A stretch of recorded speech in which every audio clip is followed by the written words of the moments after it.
Hey everybody, welcome to Trading Capital. It is April 13th. I'm Curtis Scouten, head market analyst here at Trading Capital, and let's dive right into some trade action. We were busy today. We started accumulating a few more short positions, as well as we did start handpicking some long positions as well.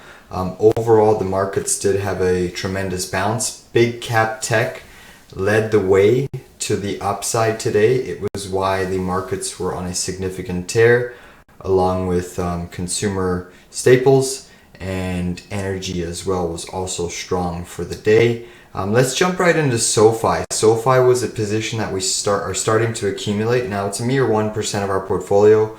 I am prepared to take this up to about 5%, so we have a significant more room to add if this goes lower. But one of the reasons we added today was SoFi made a new all-time low on the chart. When you actually look at where this thing was trading, basically back here in November, all the way at $24 and even higher before that at 28, and now it's at 761. It's had a significant correction to the downside, and I love adding to great companies at the lows of the charts, especially since the bounces from the low can be very fierce. That being said, just being simply the low of the chart is not enough. If we throw in the 50-day moving average, notice all these pivot points that we have here with a yellow arrow that is clearly defined. We have a 1, 2, 3, 4, 5 pivot points, and a 6 if we include today as a major pivot zone. But let's just say the last 5, because we have the pattern that's played out. The last 5 pivot low points have also been making significant lows in the overall trend. But what's so interesting about them is when you calculate the downside move and you take the rough average of all 5 of these downside moves, it's roughly 28% correction from the 50-day moving average. So when we factor in today from the 50-day moving average all the way down to the low, what do we have? Roughly a 28% correction from the 50-day moving average. So using the previous past 5 cycles, we have a strong probability that since we've made a new low on the chart, as well as we've come into a 1, 2, 3, 4, 5, 6-day time count, and we've mean reverted like the last 5 cycles down, we should be in for a small bounce. And the beautiful thing that when we added the low of the chart to a company like SoFi, just from where we're at, we're up a couple percent already. But I potentially see this easily getting to this gap fill, 1746. And if it's like most cycles, you'll actually approach the 50-day. So you could have a bounce anywhere in the range of 50 to 30% easily on this name. Now, will we stay in for the full 30%? No, that's not how we tend to play trades. We like to grab our money and run. Almost likely what I think is going to happen is we're approaching earnings season, so I think the stock is potentially going to rally ahead of earnings. I never really want to hold it into earnings because you never know what could happen, but I do suspect we get to this 875 pretty quickly over the coming days. And since this is smaller cap, it's not big cap, I think small caps could potentially rally while big caps show signs of weakness, since this is so beaten down. And if this goes down a little more, we'll just start accumulating a little more, and wait for that mean reversion back to the 50. The mean reversion will happen. Nothing goes down in a straight line. It has bounces, technical bounces along the way, but I think this is a phenomenal level to add at. Let's look at American Airlines. So the airlines got a huge boost today, part and parcel because earnings were, one of the major airlines reported earnings and they popped. And as we head into earnings for American Airlines, people are assuming that they're also going to be making the same, have realistically the same earnings report as, I can't remember which airlines it was, it's escaping my memory right now, but one of the other major airlines reported and they did extremely well. But let's assume AAL misses. This whole game could be reverted right away. Now the bullish case that you do have for American Airlines is the simple fact that you popped today and you did close above the 200-day moving average. So that's significant. And also the fact that you negated this red bar high here. So that's significant as well. But notice you are into major resistance. You have this downsloping trend line. Tomorrow will be an interesting day to see if American Airlines can confirm above that major trend line. So we just started again another small position. I ultimately do think this rally is short-lived. On a weekly basis, you're also approaching the 50-day moving average. And then look at all this red bar resistance. That's going to be your major area, this 2184 level. If we can even start accumulating a larger position for the eventual decline, which I think will happen, that's going to be a tremendous opportunity. You have major resistance. This is in a clear downtrend, as you can see. And I frankly don't think it's going to improve anytime soon, especially since we're in the camp that the economic growth is supposed to be declining over the latter part of the year and into early 2023. So yes, energy costs could come down for airlines, which could boost them. Yes, COVID restrictions could, help loosen and boost airline stocks, but COVID restriction can come back just like that. And I'm hoping that they don't, for everyone's sake, for everyone's health. But they could come back in the blink of an eye, and then where does the airline stocks continue to go?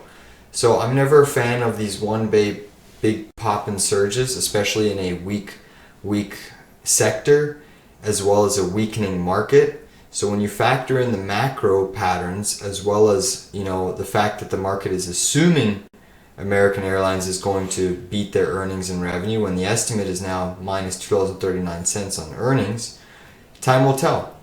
Time will tell. So I'm comfortable taking this short. It is a weak sector. It is a weakening economy. You have a high inflation. All of the macro and fundamental patterns are screaming, to short this, especially when you get these wild, extensive moves to the upside. And I'm never a big fan of these gap ups. They're usually short-lived, and it is a significant amount of volume. But that being said, it's all based on news. So we'll have to monitor the price action. Let's jump into silver. We are shorting silver today. If you look at silver, it's had a 1, 2, 3, 4, 5, 6 day time count, and you're into major resistance. You're into this pivot high. You're into just barely closing above this previous topping tail, and then if you somehow get through this pivot high, then you're into this major red bar resistance, and then you're into this. So I personally don't see the precious metals, historically speaking, they don't do well on time counts. You often see a pullback. I'm bullish on the metals over the medium to longer term. In the short term, I'm still a little skeptical and cautious. I do think they still have to recover from this technically damaging pattern. I don't see this as a bull flag pattern anymore. I simply see this as a huge spike up. You've had your initial collapse, and now you're doing kind of this retrace pattern back up to the highs, but I don't think you test and take out the highs. I still think this pattern has to digest this technical damage on the chart. Obviously with the fear trade, inflation, we've had now 42-year high inflation, so gold and silver should get a boost for that. But again, the markets were anticipating a high number. I think it was already priced in. You're just having some late people to the party. I never chase something on a 6-day surge to the upside. You generally need some more consolidation to digest more of this upside pattern before you break through this key resistance. So I'm happy with shorting silver. It may only be for maybe 3 to 6% gain, but it's a not as volatile position that you can quickly get in and out of. You don't have to worry about some sort of macro crazy event to take place. Silver could have a short squeeze. It is one of the only commodities that is under its previous all-time high in 2008. But with inflation being tackled, I think, and a weakening economy, I think the dampening side of the industrial demand is going to suppress silver. Simply, if we look at gold, you'll notice you're on a 1, 2, 3, 4, 5, 6 day time count as well. Historically, gold doesn't do well on candle counts. You often see that pullback. the bullish fact was that you did close above these two resistance lines as well as the topping tail. So, well, technically the gold market hasn't closed yet. We still have another hour and 34 minutes left in the trading session. So, but on a closing basis, the GLD did hold that line. So it'll be interesting to see if there's any more follow through. I personally don't think so. I think we're going to see a small pullback. And if there is a resolution or some sort of de-escalation in the war, gold pulls back to the 200 down here. That would be a tremendous buying opportunity. Anywhere in this zone here would be a great opportunity if gold pulled back. And that would be original retrace of the scene of the crime. It would be a textbook technical retrace, and that's ultimately what we're looking for. Could we miss the trade? It's a potential, but again, I'm just not seeing the likely price action. When you still look at this pattern, this is still kind of a bearish pattern. Now with today's price action, you are trying to, potentially take that 80-20 or 75-25 ratio down to say 60-40, but the probabilities still dictate, especially on a time count here, that do you really think gold's going to keep going up vertical without some sort of pullback or retrace? I'm skeptical. So time will tell. We'll just have to monitor it. UNG, this is one that's been basically just a powerhouse mover. We're still short UNG. We are down on the position via the KOLD, and you have to be able to stomach a little bit of volatility. I am prepared to stomach the volatility now that natural gas is obviously hitting its cycle where there's less demand due to seasonal changes, as well as inflation, pretty much peaking in my opinion, and we'll go over an inflation chart. But I think with the interest rates tightening, the economy weakening, a seasonally adjusted lower demand period for natural gas, and tremendous overbought scenario. And even when you do a little cool measurement tool that TradingView has on, if you simply go onto the UNG chart here, it's better on the natural gas, and you find the major pivot low, which is here, and you draw this arc here, and you want to try to connect as many pivot lows as you can. Sometimes it's extremely difficult to do that. So there you go. So we have one pivot low, we have two pivot low, we have a kiss, we have a third pivot low, we have a fourth pivot low, a fifth pivot low, a sixth. And today's price action, according to this measurement tool, to sustain this degree of vertical climb, the pattern has actually failed. It's gone past its full maturity level. So I think we're shortly due for a pullback. I think one of the reasons we're seeing natural gas hold its high prices is for one simple reason. Tomorrow is options expiration. At the daily close, you have trillions of dollars expiring and changing hands. And a lot of people, due to the overbought nature, have been piling into the short on natural gas. But they're doing it via the options play. So when a bunch of those options expire tomorrow at the end of the day, they will become worthless. And therefore, I think all of the people that were having and betting on natural gas falling by tomorrow will now be losing their options contract and therefore losing money. So I think this is all option shenanigan. You clearly see that there is some distribution and selling pressure occurring at these highs. Now, the one thing I do want to keep in mind is that there is, if we scroll all the way down to, sorry, it was actually on the natural gas. On the natural gas chart, there is about a gap fill just in line with kind of this 25.52 area on UNG, but it is better to look at the actual natural gas chart. So if we have UNG pull back, and I don't think it's a matter of if, I think it's a matter of when. Again, these key gaps along the way are going to be pivotal.